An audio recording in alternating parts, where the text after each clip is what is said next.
नमस्कार। आज हम अपनी सभ्यता, संस्कृति व परंपरा से जुड़ी हुई एक लाइन पर विचार करें। जो साधारण सी दिखने वाली यह लाइन एक गंभीर अर्थ को अपने अंदर समेटे हुए है। Early to bed, early to rise. यह लाइन बहुत ही साधारण है और हम इन्हें बार बार बच्चों को इसे रटाते हैं। लेकिन आज की युवा पीढ़ी जहाँ देर से सोना और देर से जागने का ट्रेंड बन चुका है, वहां पर इस लाइन का अस्तित्व खतरे में दिखाई दे रहा है, जिससे न केवल उनके शारीरिक स्वास्थ्य पे बल्कि उनके मानसिक स्वास्थ्य पर भी इसका असर दिखाई दे रहा है। पहले जमाने में सुबह जल्दी उठना और रात को जल्दी सोना इसकी सलाह दी जाती थी। तो हमारे पूर्वजों ने केवल सलाह ही नहीं दी बल्कि उसे अपने जीवन में उतारा, क्योंकि वो जानते थे प्रातःकालीन सूर्य की किरणें that means excellent source of vitamin D and जो कि हमारी हड्डियों के लिए बहुत ही अच्छा एक सोर्स है।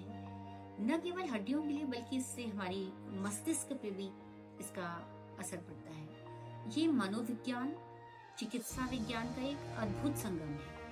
सूर्य को जल अर्पित करना मीन्स जब हम सूर्य को जल अर्पित करते हैं उस समय हमारी श्वास नियंत्रित रहती है, जिससे हमें मानसिक शांति मिलती है और तनाव भी कम होता है। आज सुपरस्टिशन यानी अंधविश्वास के नाम पर कई परंपराएं टूट रही हैं। सूर्य को जल अर्पित करना एकमात्र पूजा नहीं बल्कि एक ऊर्जा के स्रोत, शक्ति के स्रोत और समय के स्रोत के प्रति एक ग्रैटिट्यूड यानी कृतज्ञता व्यक्त करने का भी एक तरीका था, जिसे हमारे पूर्वज जानते थे और वो यह भी जानते थे कि ये हार्मोन्स को बैलेंस करने में और मस्तिष्क में भी इसका अच्छा असर पड़ता है। आज हमें समाज में अनेक ऐसे उदाहरण मिल जाएंगे जहाँ पर हम पाश्चात्य देशों का अनुकरण कर रहे हैं। हमारी युवा पीढ़ी अपने समाज के स्वस्थ और प्रामाणिक मान्यताओं को भी ठुकरा रही है, जिससे न केवल उनके शारीरिक बल्कि उनके मानसिक स्वास्थ्य पर भी